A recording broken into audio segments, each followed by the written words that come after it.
Hi, and welcome to the Animal Training Academy podcast show, the show for animal training and behavior nerds, where I, Ryan Cartledge, interview the world's most proficient animal training and behavior geeks.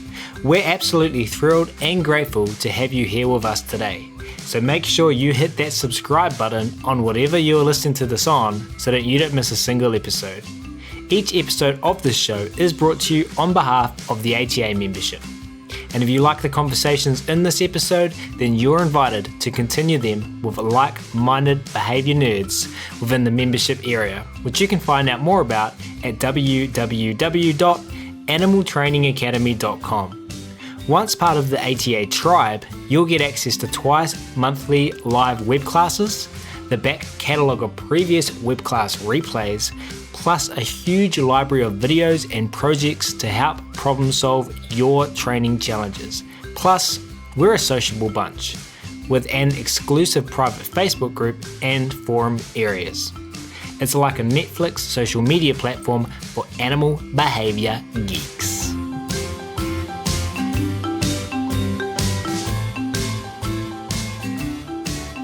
But we will get started on today's episode where we will be talking to one Bryan Shelton.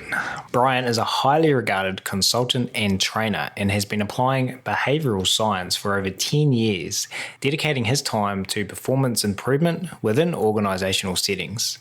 Bryan helps organizations develop meaningful and actionable strategic objectives that successfully align employment performance with the company's desired goals. Using his extensive background in behavior analysis and the application of behavior-based solutions, Bryan helps clients create improvement across a variety of business metrics, including company safety, growth, profitability, customer service, vision alignment, leadership development, and culture change. Bryan earned his BS in psychology with an emphasis in performance management from Florida State University and his MS in behavior analysis with an emphasis in organizational behavior management from the University of North Texas. He has presented at various organizational and association conferences and has authored articles, blogs, and book chapters, and currently works with Aubrey Daniels International. Without further ado, it's my very great pleasure to welcome Bryan to the show today, who is patiently waiting by in Colorado, USA. Bryan, hello, and thank you for making time for us here at Animal Training Academy. Yeah, of course, Ryan. Thanks so much for having us. I'm excited to be a part of the podcast. Yeah, absolutely thrilled to have you join us. We've been having requests from our listeners to get someone from your organization, Aubrey Daniels, on the show for years now. So apologies, listeners, it's taken me years, but hey, good things take time. Hey, Bryan, maybe can you start off just telling us a little bit more about Aubrey Daniels International, what you guys do? Yeah, absolutely. Aubrey Daniels International, or ADI, we've been in business for 40 years. I've only been a part of the organization for 6 of those, but it started out by Aubrey a little over 40 years ago. And he's no longer actually an active employee of ADI, but he's definitely still active as our chairman of the board, and he still comes to work every day in a suit and tie. So it's always, I was there last week and I got to see him, and it was it's always great to meet, and see one of your great mentors. But for people that don't know what ADI does,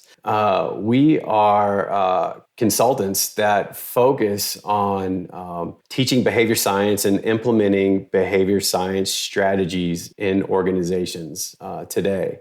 So what we do is we use the science of behavior analysis, or behavior sciences, I'll call it, in all of our consulting and training. And so my focus at ADI is mainly driven towards safety, company safety, whether that's looking at the processes and the systems in place that influence people's behavior and decision making, or the leadership. And so I focus in a lot of what we call high hazard industries, which are things like transportation, mining, manufacturing, chemical plants, power plants, things like that. But ADI in general, we work with many other industries than that. And we also focus in other business metrics, such as like sales and quality metrics, increasing production. We do things like performance pay strategies and then just general good leadership development. One of the things that I absolutely love about the organization and what we do is we help people understand and apply behavior science. So that they can become better leaders and have better influence on people's behavior. So that's kind of one of our goals as an organization is teach other organizations to apply behavior science to promote what we call discretionary effort to help drive business results. Yeah, awesome. And I feel like all of us behavior nerds, whether we're working for Aubrey Daniels International or with humans or dogs or horses or zoo animals, whatever, we're always looking at everything going, well, it's always behavior. There's always behavior science there, and it's whether you know it and are applying it strategically and intentionally and well. So it's nice to see that hopefully this company that you work for is one of a growing number of organizations that are appreciating the benefit of applying the science of behavior. And I'm excited about doing this particular episode, speaking about the requests we've had from audience members, but also just for myself, because this podcast show is about all earthlings. We talk about canines a lot. We talk about horses. We talk about zoo animals, but we are learners as well. I'm a learner. Bryan's a learner. You all out there are learners and operators on your environment. So I'm excited that today we get to geek out on the human earthling learners and ways and learn from Bryan's knowledge and experience of how he takes that to what he does. So Bryan, I'm curious to learn a little bit more about you as a person. Can you take us back to and share some of your journey? How did you first realize that behavior analysis was something you wanted to follow and helping organizations and leaders become more efficient and effective using behavior science? Yeah, definitely. So as you mentioned earlier, I started my undergraduate work at Florida State University. And in the beginning, for the first several years, I kind of jumped around a lot in what I was studying and what I was really interested in. I thought I wanted to be a psychiatrist for a little while. And so I was taking pre-med classes and I was taking a lot of psychology classes. And in one of those, I learned about organizational industrial psychology, and I thought that was really interesting. But the more I looked at it, I was studying a lot of biology, I was studying a lot of genetics, and a lot of the natural sciences. And I wanted, a way to connect the dots, I guess, with using, what I was learning in psychology and the science, the more natural sciences. And one day I was just luckily talking to my advisor. And she said, hey, we have a professor here. His name is Dr. John Bailey. And he's a behavior analyst. And, what you're interested in is, right in line with what he does. So, maybe you should schedule a meeting with him. And your audience might recognize Dr. Bailey. He wrote the book with Mary Broach on How Dogs Learn. So if you guys have read that, that's one of his books. But that meeting was a defining moment in my life. I sat down with John and he told me about, behavior analysis and what it could do and how, the environment, influences behavior. And, it does it from the time we're born to the time we pass on, right? It's how we decide what we're going to do from day-to-day basis. It's the environment. So he told me a little bit about the science, and he told me about a set of courses that he put together called his performance management track, and that was dedicated to learning about and applying behavior science in organizations. And based off that meeting, I was lucky enough that he accepted me into the program. And it was excellent because I think, it was several classes. It was like 4 classes or 6 classes long working with Dr. Bailey. And we learned about how to apply behavior science from everything from, influencing organizations to training his dogs to run agility courses and everything in between. So that was really cool. And then when I graduated from Florida State, I went to University of North Texas, where you actually recently had Dr. Jesus Rosales on the podcast. And so I took a couple classes with him. My one regret at UNT was not being able to just stay there and spend more time at UNT, because it was, at that time, it was some of the best professors in behavior science, and the learning environment that they created was just extremely reinforcing. But I did a lot of things, and I worked with several different professors. I worked with Dr. Sigrid Glenn in her undergraduate teaching program, where she allowed us as students to teach undergraduate classes. And we worked with one another to learn from each other and write course materials and things like that. I got to work with Dr. Rick Smith, and I did a lot of work with him out at a state school that served adults with severe developmental disabilities. And we had a group there that functioned as an actual clinical psychologist. So they would call, some of us, and we would go and do, we would do functional assessments. We would write behavior plans. We would train staff. We functioned as a true, one of their clinical psychologists on that in that state school. So that was really neat. And I worked with Dr. Cloyd Heighton, and he's where I continued my study of organizational behavior management. And I ended up working with him and running a student-based consulting firm, where we got to do just, a bunch of projects at organizations. We did things like, we did interviews and assessments, and we ran projects, including things like developing performance scorecards and linking those to pay.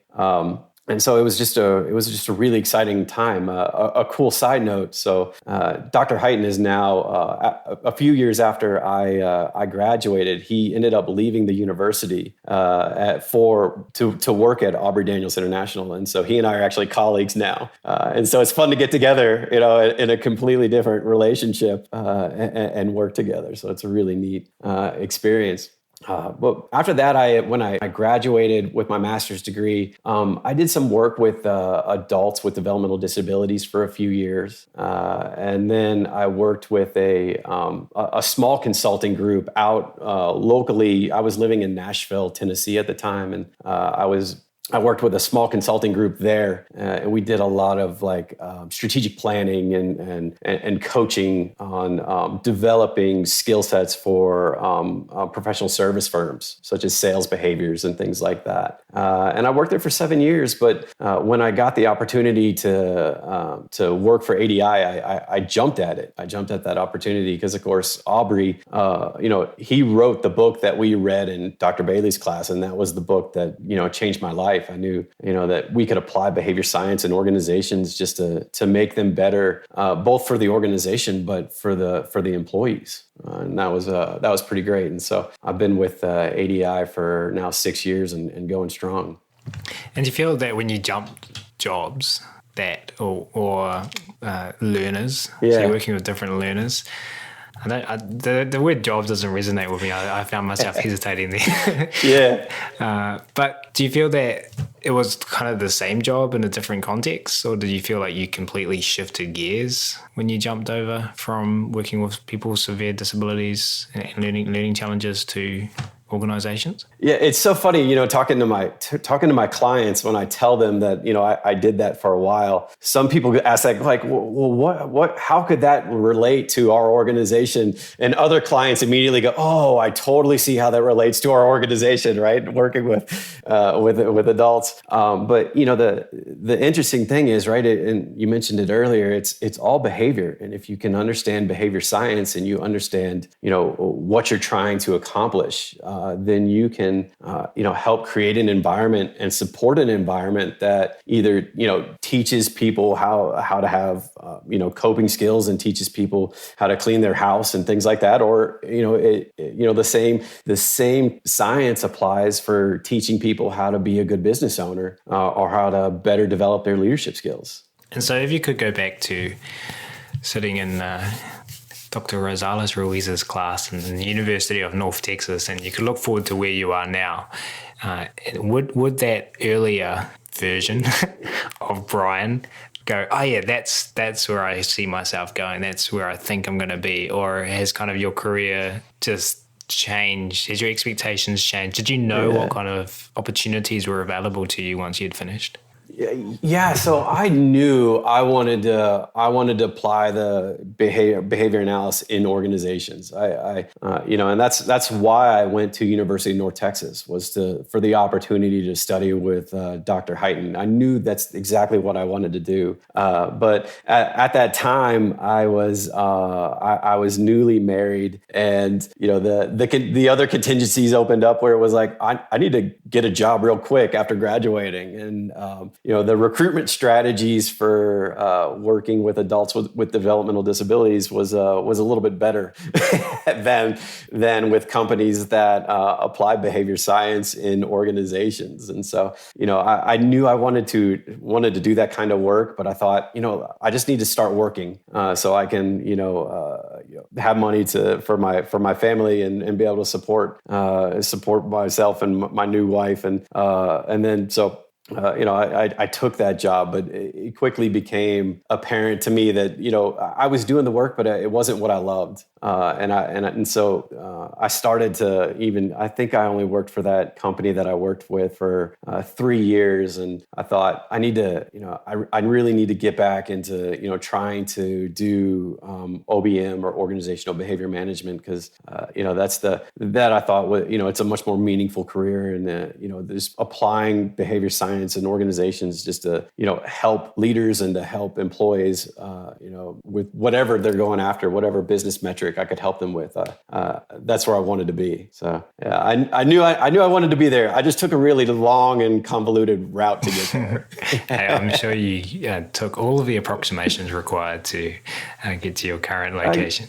Yeah, exactly. Hey, so we like stories here at the Animal Training Academy podcast show. And when we caught up last week or the week before, whenever it was, to discuss what we're going to talk about on this episode today, we shared some funny stories from both of our experiences. So I'm curious to know, because I appreciate being an animal training professional, how sometimes my wife perceives some of the things that I do or say as me treating her like an animal. I say treating her like a learner, and I'd be silly not to, but it doesn't always land that way. If we were to ask your wife what it's like to be married to someone who does applied behavior analysis and helps organizations with human behavior for a living, what would she say? Oh man, it's such a good question. I would hope that she would say something like, that I provide a lot of positive reinforcement, and that, I create a nurturing environment to, support the things that she finds very reinforcing. But truth be told, there's probably a little bit of a double-edged sword there, where, I definitely, try to provide a lot of positive reinforcement, but, my behavior, in the last 20 years of consulting has been shaped to, when I hear problems, I want to come up immediately with solutions. And, I'm sure there are times in which she just thinks, boy, I just wish he would listen. But right now, he wants to jump in and solve a problem. So definitely a little bit of a double-edged sword. But I will say, I've used the science with her and applied positive reinforcement with her. I taught her how to rock climb, for example, for one of our first dates. And, I use shaping because it's a great learning tool. You teach somebody with a lot of positive reinforcement so that, not only do they learn the skill quickly, but they, enjoy doing the activity because it's associated with a lot of reinforcement. And so I've used that. I even wrote that as an article, and it's on the ADI website. And I remember being, so excited, and I sent it to her, and I'm like, hey, look, I posted this article. It's about me teaching you how to rock rock climb. It's so cool. And when she read it, she was like, next time maybe just, ask me before you write an article about me, which of course I think looking back is completely fair. I think our marriage is one that, is good. And even if somebody knows about the science and knows about positive reinforcement, when you provide positive reinforcement and you sincerely mean it, then people are going to be receptive to it, even though they might go, oh, I wonder if he's trying to reinforce my behavior. So tell us now then what you do on a daily basis. What does a day in the life of you look like? Absolutely. And so we typically, the way our client relationships work with, but the way it typically starts off with is doing an assessment and actually going into an organization who may be struggling with their safety metrics, or in the last several years, it's just been, we want to improve, right? We're already really good, but we want to get better. So come in and help us out. And so we start off with doing an assessment, and we look at just what does the current environment look like from a worker perspective, so an hourly employee, and all the way up through leadership. And we look at the systems and the processes, and we look at work, and we go to meetings and see how they're run. And we just kind of get a comprehensive picture of, what does the environment look like that people work in, right? And what's encouraging behavior from day to day, moment to moment, the good and the bad. And we figure out with the organization what are we working on? What's the result? What does success look like? What does this relationship look like that's going to win? So typically in my case, it's we want to improve safety metrics or improve safety culture. Safety culture has been a big topic lately, which is just a way to describe how people interact within that workplace in regards to safety and how safety is promoted throughout that organization. And so we come up with our metric of what we're going to focus on. And then we figure out what are the key behaviors that we need to pinpoint and to drive to achieve the organization's goal. So if they want to reduce injuries or reduce fatalities, well, what do those operators on that front line need to do daily to make sure that they keep themselves safe and keep each other safe? And then once we've pinpointed those behaviors really clearly, I move levels and say, okay, great. Now that I have that, well, what do the supervisors need to do to support those behaviors? And I pinpoint out the specific behaviors that supervisors need to do. And then I move up the organizational ladder until we get all the way to the plant manager or even a corporate office on, what do the senior executives need to do to support, those desired results. And once we've pinpointed all those behaviors, we've looked at what's getting in the way of people doing those behaviors. What are some of the undesired behaviors that they might be doing instead, and we figure out what's maintaining those. We start a couple things. We look at the systems and the processes, working within that organization, and we start making refinements to those to make sure that the systems and the processes support the behaviors we're looking for, support those desired behaviors. And then we do a lot of, like I said earlier, training with leadership on how to apply behavior science and how to apply positive reinforcement and how to make sure that, what they say and do on a daily basis supports the desired results or the things that they want to accomplish. And so we train them in behavior science. And then typically what it looks like after that point is there's a lot of follow-up. There's a lot of one-on-one coaching. There's a lot of me being, or my colleagues being on site, listening into meetings, listening into conversations and providing direct feedback so that we can, teach people how to have better influence on each other. So that's typically what it looks like. Yeah, it sounds like what we do with dogs and zoo animals and horses, just potentially with a lot more resources behind it than sometimes we see. Yeah. Do you find that you spend time teaching the humans, the leaders, the teams about the science, or do you just go in and give them information about the practical steps that you recommend they take? No, we always teach leaders about the science, and the reason we do that is we don't want to teach them a bag of tricks like that. That might work in one situation, but under another situation where the functions of whatever behaviors we're seeing are different won't work. And so, teaching people about behavior science and how to apply science in general gives them a skill set to see when they try to do something different and it doesn't work, well, what should they try next, right? So taking a true scientific approach to where you run an experiment, you run with intervention A, and if intervention A produces your results, great. And if it doesn't, well, let's go back to the drawing board and let's pick up intervention B or C. And so I always try to give them a history of the science and teach them just the fundamentals, kind of the ABC analysis of science, so that they are constantly thinking after that. Okay, if I'm trying to prompt this behavior, for example. Okay, what do I need to do? What do good antecedents look like? It occurs right before the behavior. It's specific.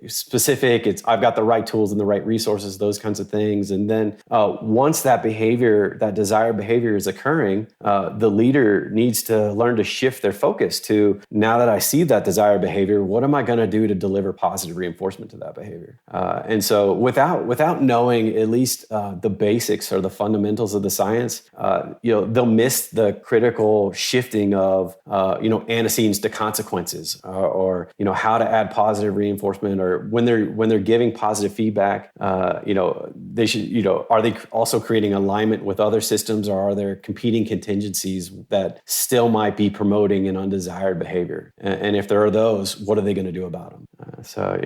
We look at the science a lot. Man, if I got a job at an organization, not as an applied behavior analysis, I'm not qualified as applied behavior analysis, but if I got a job at an organization where they started to talk to me about ABCs and positive reinforcement, it would blow my mind. I think it's happened once, and that was in an organization, a big organization that does animal training as its core value proposition offering. I find that when I work with animal trainers, they kind of come back to me eventually and say, all of the stuff you've been talking to me about, I kind of like, does it apply to my children? do you get like the managers come to you and say, will this work with my dog at home? Definitely. Matter of fact, I always recommend start with your dog and your kids and your spouse, and start with the people that are going to have the best responses, right? Because there's nothing better than teaching your dog to sit with a clicker and they wag their tail because you taught them with positive reinforcement, right? So it's a really neat way to see behavior science in action. Same thing with kids and learning, and just making subtle shifts in the environment and seeing how much it can change, the outlook for a kid on something, or the way they go about doing something. So I always recommend that any leader that we work with start to apply it in every aspect of their life, because the more you apply it in different settings and with different learners, the easier it becomes to apply the science in general, right? So we call that generalization. If you learn how to apply behavior science, you can do that in any number of organizations or home, or out in the backyard with your pup. And can you potentially share a favorite story from kind of teaching a specific individual or a team the laws of the science that we're talking about, and kind of how they've gone away and come back with something that's really impressed you? Yeah, I can. So one of my clients, this is it's a corporate safety team for a large mining organization, and when they first started out, as you could imagine in a mining organization where there was a lot of a past history of command and control, of punishing behavior you didn't want to see, of rules that if you break it you're fired, and all those kinds of things that sound a lot like punishment and driving behavior through negative reinforcement. When I first started working with that organization, there was definitely a little bit of apprehensiveness of we don't even know if when we start to apply this and we start to teach this that people will do anything with it. But that, it's kind of the first rule of shaping, where you say, well, let's, what's the first step look like? And so we got them to, identify what's the smallest step that they could take, and what they could help other leaders take to, improve and shift their style from more of that kind of that do it or else, or that negative reinforcement approach to a more positive reinforcement approach, where we're recognizing safe behaviors and we're recognizing when people are doing the right things. And one of the things that we worked on was actually just simply running an effective pre-shift meeting. So, what that looks like is, when the workers came in for the day, they all sat down together and they talked about what they were going to do during the day, and what they could, and what they could do to keep themselves safe, and what they could do to keep others safe. And the supervisors, or their leads, would run those meetings. And as you can imagine, there was a lot of variability in how effective or efficient those meetings were run. And so we focused in on just things like, in that meeting, ask open-ended questions to make sure that the people are listening and they're understanding today's assignments. And instead of telling them about what hazards they were going to face, try asking, what are they going to be concerned about when they go out on that job. And what are they going to look for, right? What hazards will they look for, and what are they going to do to mitigate those hazards once they recognize them? And really quickly, you could see that organization, even all the way up to the corporate level, was just completely enthralled with the science works, and a lot of their sites just almost did a 180-degree turn in how they were going about managing the frontline behaviors and the supervisor behaviors and things like that. That's pretty impressive, and seemingly a small little change to just modify the way you're asking, or change to asking questions, or different questions. Cool. I like that. Yeah. Right on. So before we move on, just can you share it with everyone where they can go to find out more about Aubrey Daniels International? Yeah, AubreyDaniels.com is our website.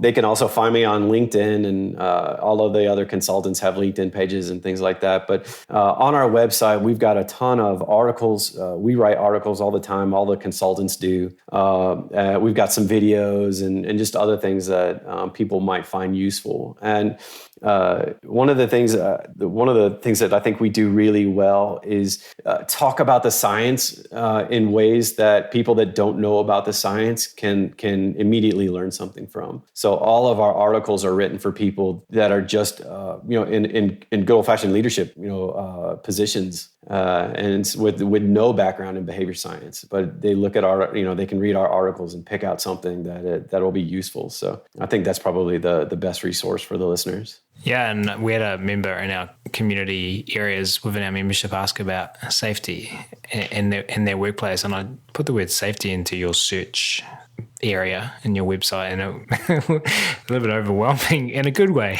the amount of resources that were available to me for free to kind of go in there and find something that was relevant for the challenge I was facing. So with my limited but positive experience trawling through the ADA website, there's a lot on there, isn't there? Oh yeah, there's definitely a lot on there, and a lot of the Aubrey Daniels and Dr. Judy Agnew, and we've got several others that have written books, and we have all the books available on our website. But for that listener who's interested in safety, Safe by Accident is one of the best books on applying behavior science and safety that you could get, and then also it points out all of the typical pitfalls that you see organizations fall into. Such as just over anteceding people or relying heavily on punishment to drive and negative reinforcement to drive safe behaviors, and just the havoc that can cause within the organization. So that'd be an excellent resource for that listener. Awesome, and we'll link to all of this in the show notes as well. Hey, Bryan, thanks for sharing everything so far. We love hearing about people's behavioral odysseys, as we like to call them. Moving forward, though, I'd love to talk about 5 things that we can draw from your work and apply to what we do as professional animal trainers. You and I discussed coming up with 5 things we can do to become better animal training leaders. Can you share what you've come up with us? Yeah, of course. And so the first thing I did, when you think about, changing people's behavior, the first thing to look at is what are they doing well, right? What are they doing well that they could deliver reinforcement for? So I want to pick out several things that I think animal trainers naturally do that I would love it if other leaders learned quickly. And then I've got some ideas of just kind of rapid fire. Well, my 5th idea is just here's some things if you're wondering about how to apply behavior science with human learners, then here are some of Bryan's best the tips to move forward with first. But the first thing that I think is important is the statement that the rat is always right, which I think most of your learners will know and listeners will know. But for us, in organizations, I don't quite describe it with talking about the rat, but I typically say something like everybody's behavior makes sense to them when they do a behavior, or someone's behavior is always telling you something. To make the same point as the rat is always right, and what we're saying there, of course, is just the environment influences what people do. Right? People behave in ways that are consistent with what the environment supports. So think about all the behaviors that you see either in organizations or just in daily life that are unsafe or undesired or unethical, immoral. All those kinds of things that you see people do on a daily basis. And you think, in organizations, they see those kinds of things and they go, why does this, why would an employee, stick their hand in a moving machine kind of thing? It's against our company values. We state that it's, you shouldn't do that. We go around telling people not to do that, but people do it anyway. It's all about the environment and how the environment influences our behavior. I'll give you an example. One of the organizations that I've done some work with, right before I started, they unfortunately had a fatality in their maintenance department. So when I got on site, I went to the maintenance department and I started talking to the crews that worked in that department and just said, hey, what are some reasons what are some ways in which that behavior might have been encouraged? What's going on there? Why would anybody do something that puts themselves at risk? And it became just glaringly obvious that there were some things that the organization did that were basically creating an environment that supported taking shortcuts and supported anything that the employee could do, any maintenance people could do to save time. And what it was is they had the maintenance department,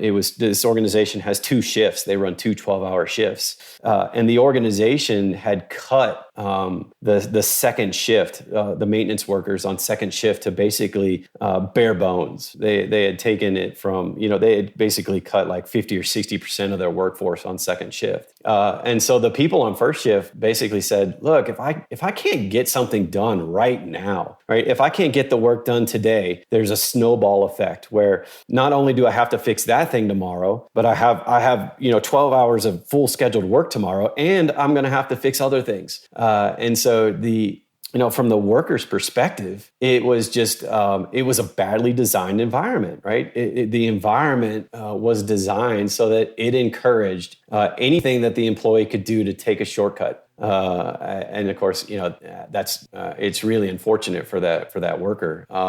And it's a bad environment. So you think, okay, well, the question you have to ask the question, well, who has the most influence on the work environment? Who controls that? And of course, the answer is leadership does. Like leadership makes those decisions. Leadership provides the tools and the resources and the things that people work around and behave around. And a lot of organizations inadvertently designed systems and processes that promote undesired behavior or end up actually punishing desired behavior or at least put it under extinction. And so, we have to talk about how the environment influences people's behavior. And animal trainers, you guys already get that. You already get that. The environment, the behavior is being influenced by the environment, and without sufficient enough reinforcement in an environment, that the behavior is going to drift. And so that's one of those things that I have to work with leaders to get to recognize, and it's pretty hard sometimes for them to take that kind of ownership on they're the ones that have the direct influence on the environment, and it's even harder to get them to recognize that if they want that environment to change, then they've got to do something different first. Right? The workers are doing exactly what the environment is supporting.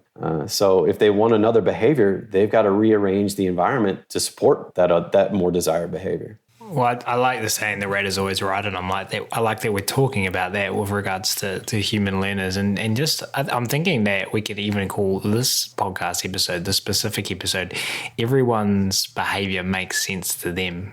I think that's a really powerful takeaway, and so I'm curious to you as the listeners out there, if you wanted to comment on that on any of our postings on social media or anything about how that resonates with you, because that's something that I think I'm going to take away from today's episode, that this idea, and it's going to be rolling around in my mind. But no, continue on. I mean, that's all fantastic contributions so far. Excellent. Well, the other thing I think is that I think animal trainers in general do extremely well, that I have to just really work with leadership to adopt, is animal trainers rely on positive reinforcement, even though you can create behavior change with negative reinforcement.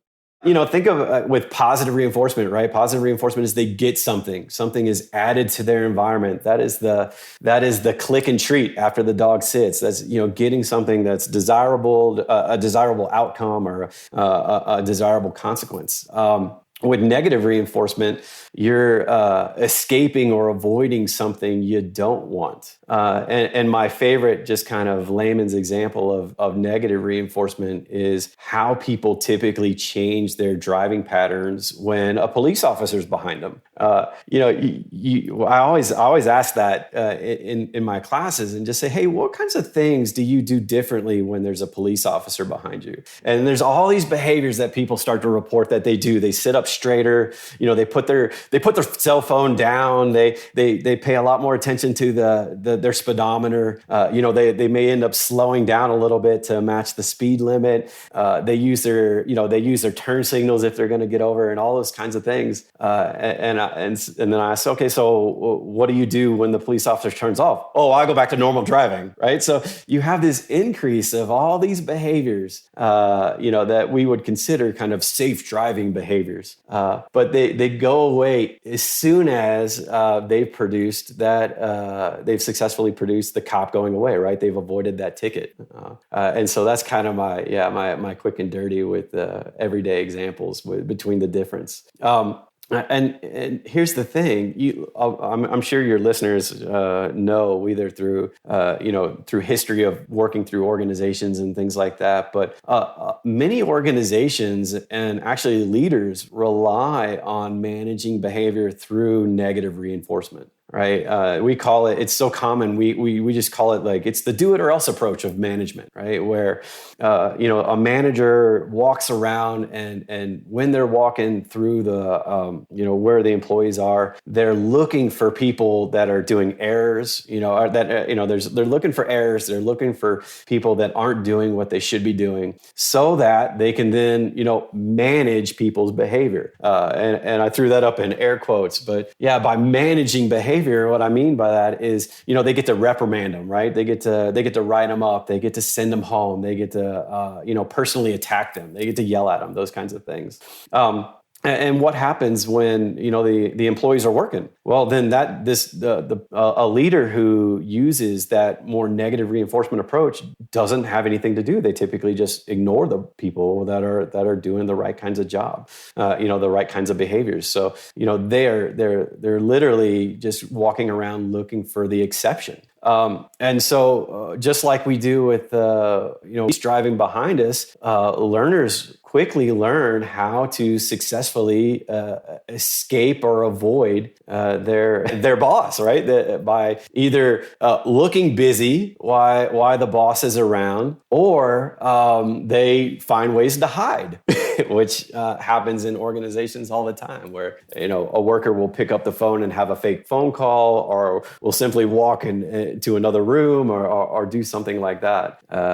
Which, of course, when you think about productivity, it's in the opposite of producing what the organization truly wants. And so behaviorally, there are two really interesting things when organizations or people over rely on the use of negative reinforcement for managing behavior. The first one is just the patterns of behavior it produces, right? It produces patterns that only people do just enough so that they're left alone, right? They do just enough to escape or avoid consequences they don't want to happen. So there's a ton of behavior and a ton of things that are left over. And so the organization is not getting the best out of their people. They're getting just enough.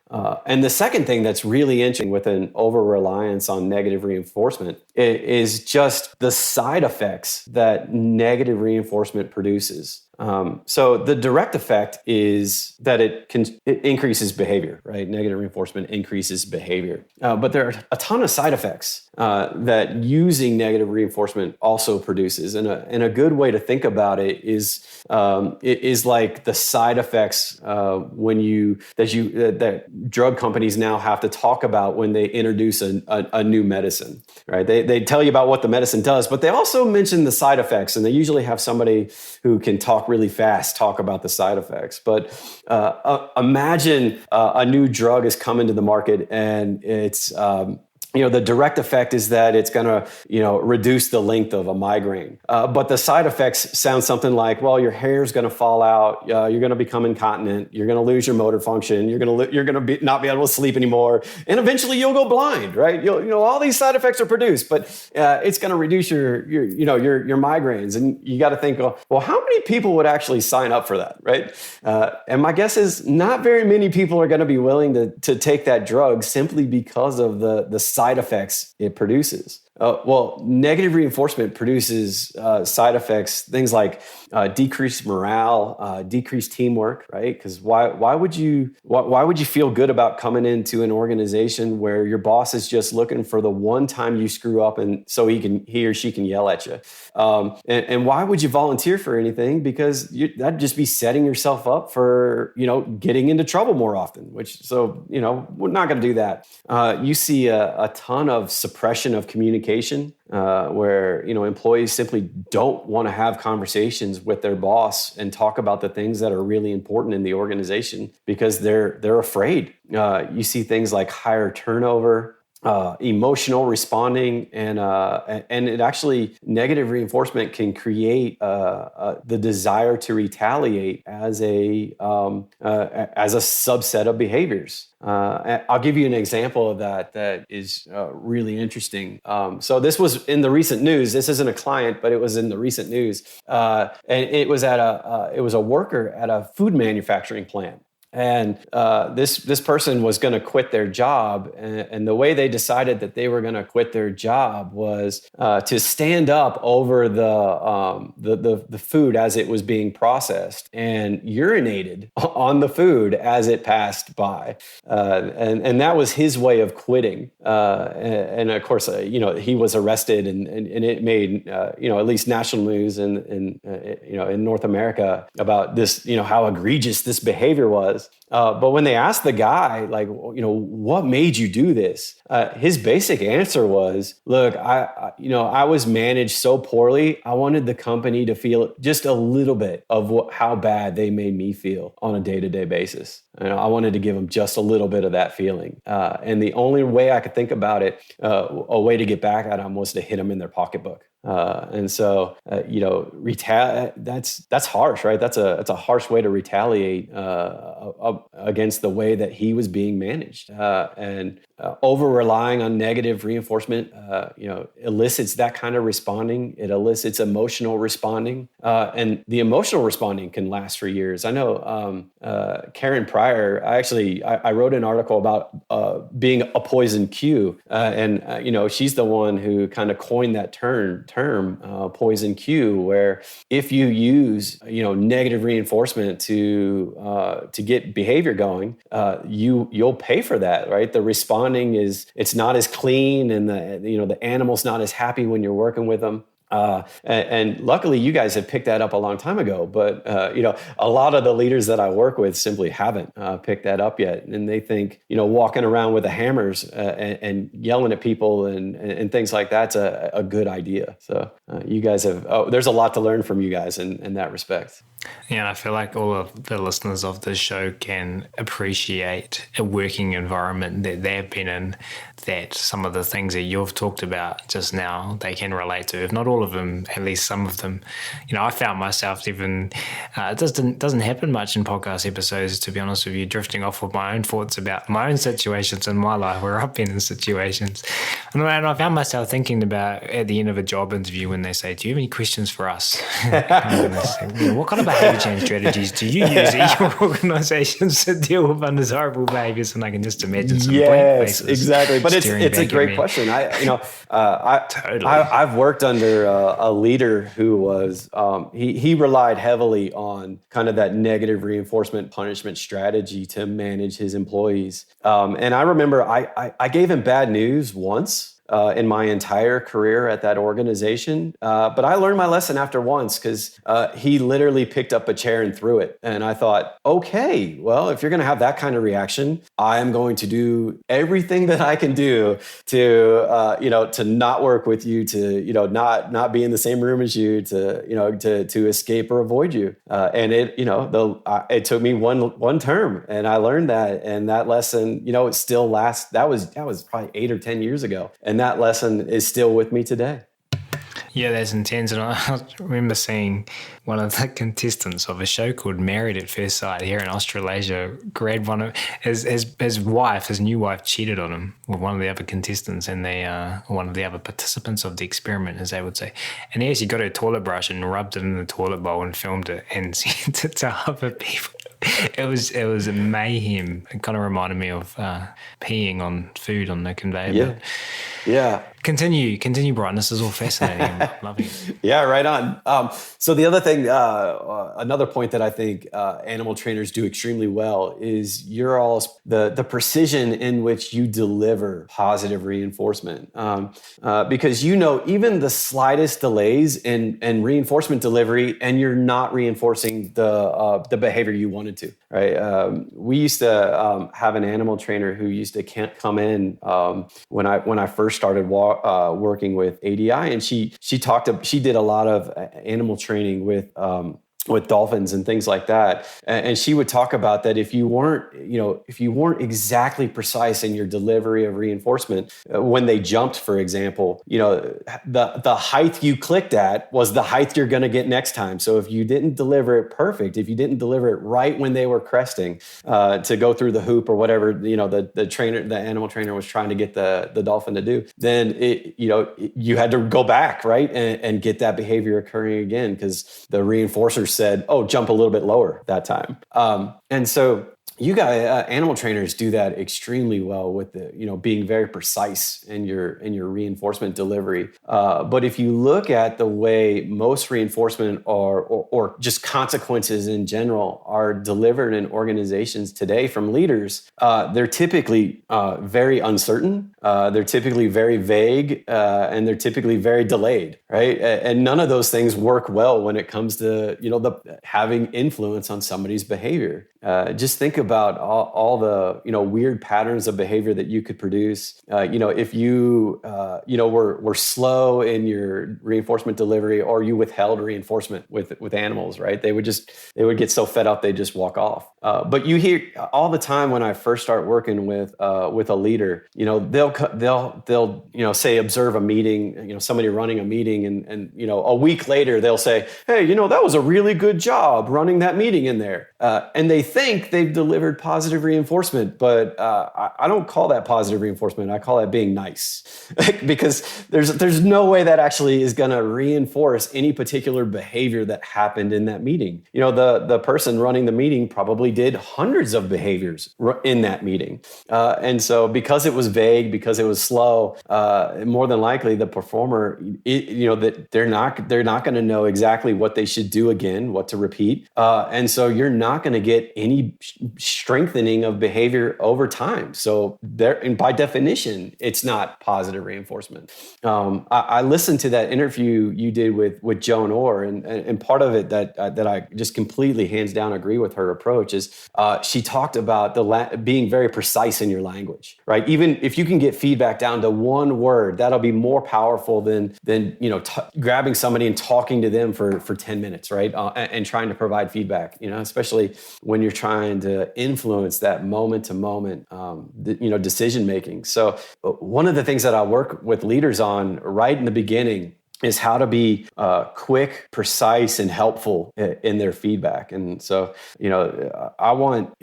I want a conversation to be 30 seconds to a minute long, and that's a two-way conversation that includes dialogue.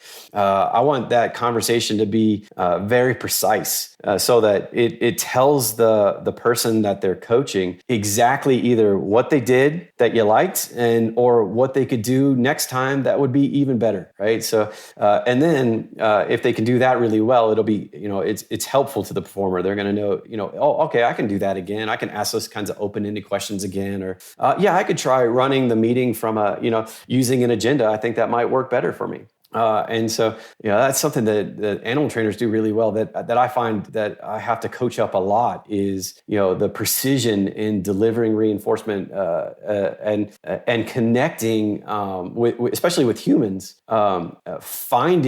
creating or increasing the value of more natural consequences or natural reinforcers, right? Getting leaders to talk about why that behavior is important or what's in it for the performer. And I spend a lot of time working with leaders on, getting them to recognize consequences as positive reinforcers and making them important to whoever they're coaching or whoever they're leading, is make those consequences important.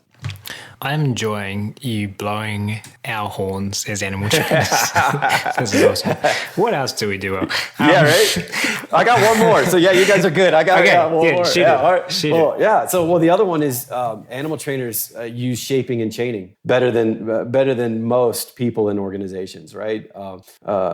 You think about leadership behaviors. Even something simple like giving feedback. That behavior is extremely complex in nature, right? You've got to know, for example, there are some situations in which you'd want to give only positive reinforcement. There are other situations in which the performer might be doing something right, but you saw something that needed to be corrected, and you thought, oh, I need to do this other behavior. I need to give them some constructive feedback instead, right? Leadership behaviors are just really complex, and so. You guys, animal trainers, have done a really good job with taking the concept of shaping, and you are able to produce just, animals doing all sorts of just really cool stuff. And that's something that, I use personally, when I'm coaching other leaders on even something as simple as how to give influential positive feedback. I'm using shaping, where I start where their performer's at, and I talk about, okay, you're here. What's one thing that we can do different? What's one thing that you could do to maybe, make your feedback more influential, or I'll give them some ideas, and then build in repetition so that they get to practice anything that I recommend, as far as like maybe a different approach to take, or how they could, coach somebody different, give them a suggestion, and then build in repetition. Animal trainers, that's, you guys build in tons of repetition so that the learner can learn quickly. In organizations, you don't see that very often. I use shaping from everything from, like I said, teaching leaders to get positive positive feedback to, teaching my wife how to rock climb, on one of our first dates. And so the same skill it takes to train animals to do a particular task, or, is the same one that will work when you're working with human performers. And it's a very useful skill to have. Yeah, Joan Orr and the team of Tag Teach professionals do it exceptionally well. I agree with you and resonate with what you said there. So what are 5 things that we can do? Yeah. Because we're so good at so many things, as you've just highlighted. We can go on at this if you like. I know, right? What are 5 things we can do to become better animal training leaders? What can we draw from the work that you're doing with human leaders? Yeah. So the first thing I think when you're working with other humans, one of the first things that you could do is start by building relationships. And you don't have to. I'm not talking about being best friends with everybody or going out to meals with them after work. But you need to have a good working relationship. And there was a recent study in the Journal of Organizational Behavior Management by Scott Curry and his colleagues, and what he looked at was if they invest a little bit of time in relationships, what happens to behavior after that, right? Will we get any sort of discretionary effort? Will we get any more behavior than if we just did nothing on the relationship building side? And what they found was in their experiment that just by spending 20 minutes with somebody before they ask them to do a task, they got the performer during the task. So the task had no feedback, nothing, no other mechanisms involved, but just the task for 20 minutes or whatever it was. Their performance was higher, their accuracy was higher, and then when they this was part of the experiment, but when they did a follow-up survey, a week or so later, the people that got the relationship piece, they filled out, they spent more time on the survey, and they gave they counted words as a way to measure discretionary effort, and they wrote way more just descriptive words and things like that in that. So, the easiest way to start, with applying behavior science is to start building relationships. Get to know your colleagues or your direct reports as people, right? We're all humans. We all want to be recognized as a human.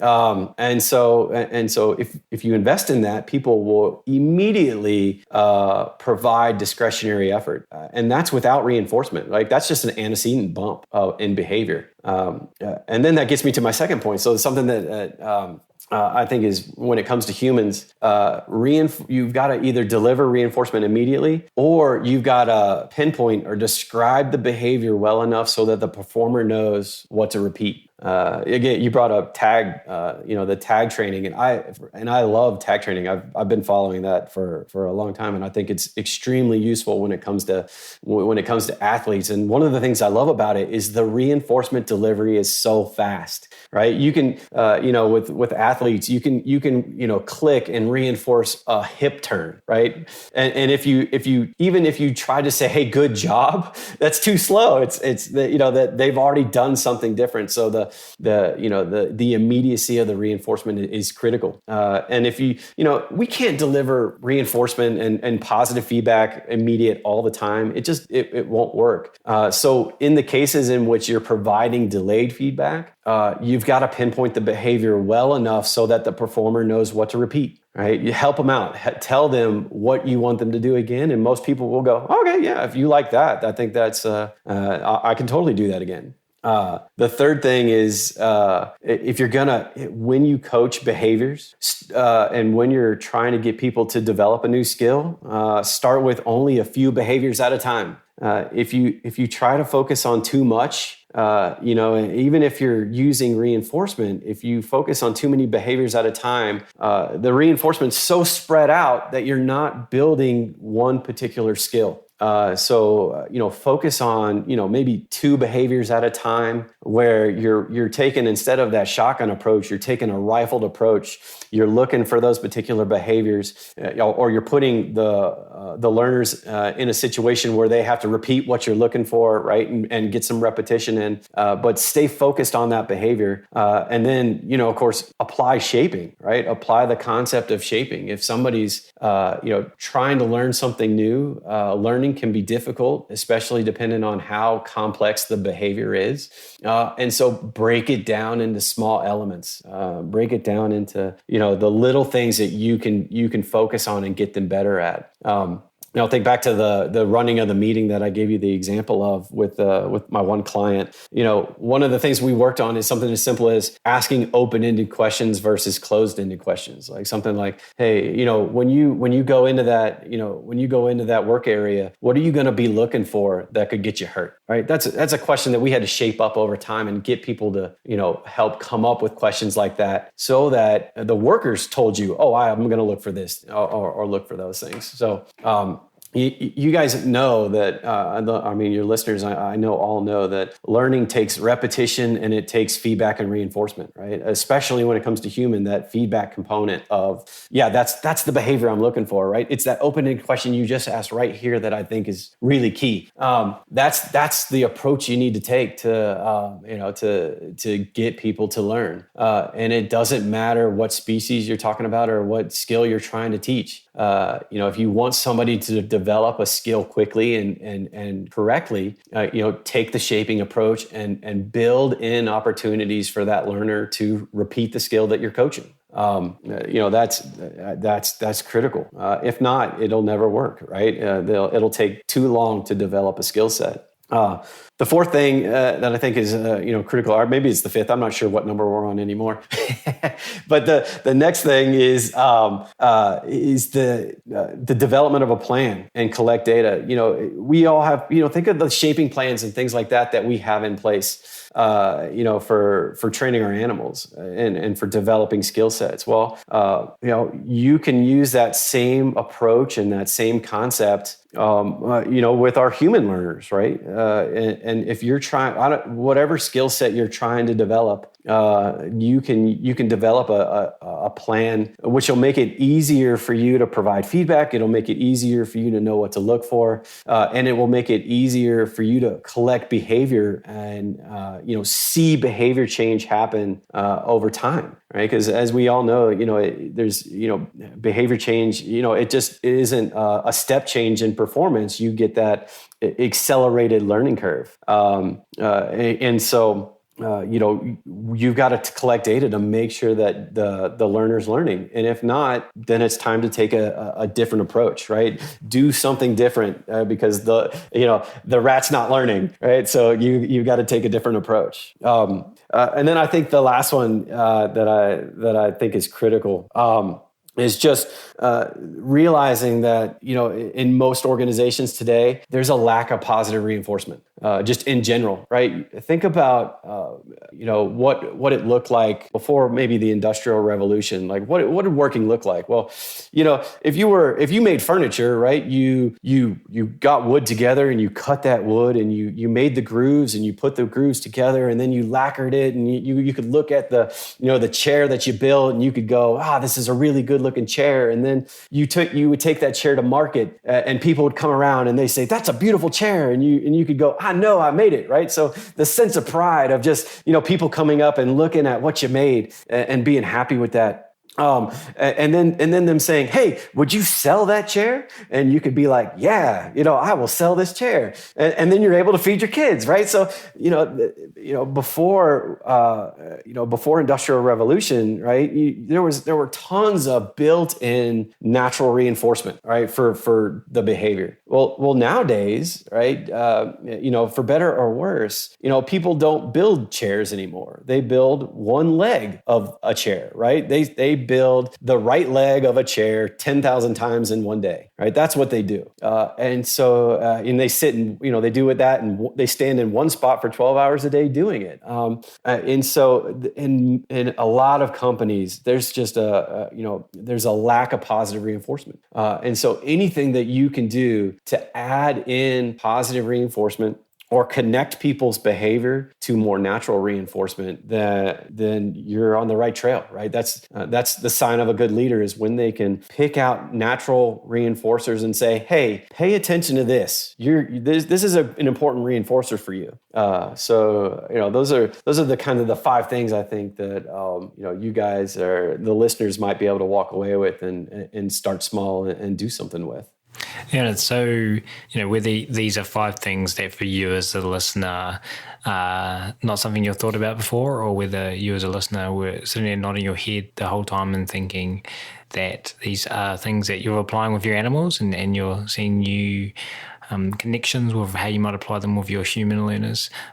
For me, it's really refreshing just to hear someone who does what you do for a living, day in, day out, repeat back. And I've learned a ton, not to say that I know all of this, because I by no means know everything you've talked about today, but some of the things I've really resonated with me, and I just find my mind consistently going, oh yeah, that happened with a client the other day and their dog, or that happened with a zoo I'm working in, or I need to take more responsibility with my human learners there, because I'm obviously not providing enough reinforcement because I haven't seen an increase in the behaviors that I want.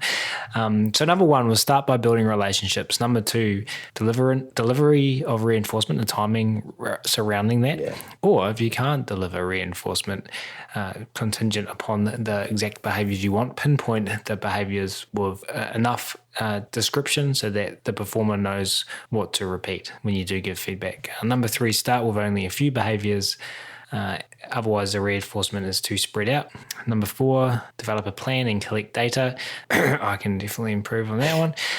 Number 5, realizing that in most organizations there is, unfortunately, a lack of reinforcers. How did I go? Oh yeah, that was awesome. Did I get this? If I had a clicker, I would click right now, because that was a brilliant list. Yeah, I think you're right. Your reinforcement is non-contingent.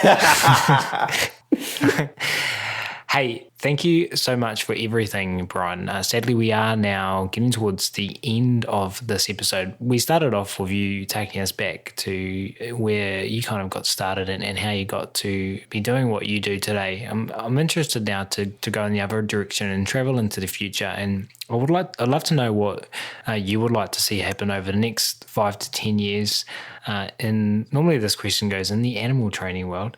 But let's say with the practical application of the tools from applied behavior analysis and how we can use this to be more effective in all areas of our lives and with all learners, what do you want to see transpire with our science over the next 5 to 10 years? Yeah, well, the biggest thing for me, I think, is getting people who understand behavior science into politics, where they can make political decisions and make real change.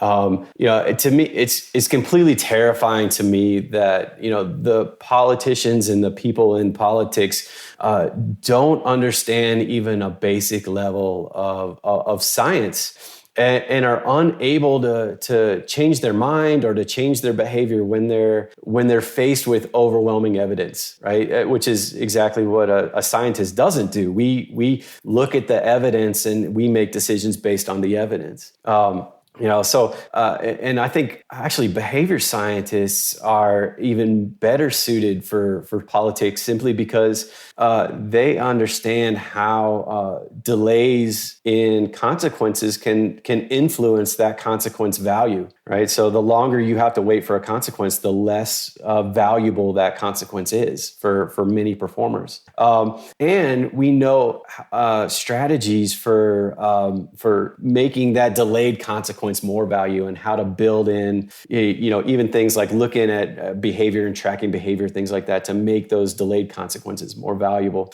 But in the next 5 to 10 years, right, we need people in governing offices that are willing to make choices that don't necessarily benefit them, but that will benefit the people 50 years from now, right? Those are the people that I'm really concerned about, is what's going to happen with our kids and their kids. What kind of world are we leaving them? And so if we want to create real behavior change, then we've got to get into the political system where we can create laws and do things that will be in alignment with what behavior science tells us. When you think about what kind of world we're leaving our kids, we have to consider the influence of behavior science and being able to create the world that we want. And we've got political leaders that are not making decisions based on the lack of evidence. Can't think of any off the top of my head. I know, right? No names to be mentioned, but yes. Hey, thanks so much again for sharing everything, Bryan. This has been a ton of fun. Before we do officially wrap up, though, we've already mentioned it in the episode today, but can you please just remind everyone listening where they can go to find out more about you, ADI, get in touch and learn more? Yeah, of course. AubreyDaniels.com is our website, and there's a ton of information on what we do and how we apply the science, and that I think your listeners might find helpful. And they can reach out to me directly. I'm sure you'll put my email in the show notes, and I'm happy to field emails. So, that's the nice thing about what I do is, when I'm not facing a client, when I'm not on a client property or at a client location, I'm at home. So I have some ability to, answer if you guys had any questions or anything like that. I'm happy to help out and answer any questions, and feel free to find me on LinkedIn.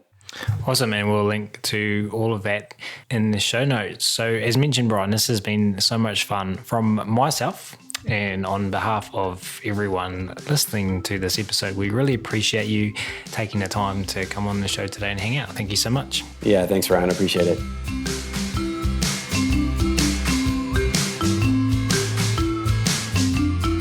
We do, of course, really appreciate all of you tuning in today as well. And if you have enjoyed this episode and you were interested in carrying on the conversation about working with our animals in the most positive, funnest, choice-rich ways, then as mentioned at the start of this episode, the Animal Training Academy community is waiting for you. Head on over to www.animaltrainingacademy.com and click on the membership button in the main menu to learn more about what members are describing as the Netflix social media platform for behavior geeks. There's something there for absolutely everyone, and we're looking forward to having you join the tribe. That's it for this episode though. We're going to wrap it up there. Thanks again so much everyone for listening. You'll hear from us again soon.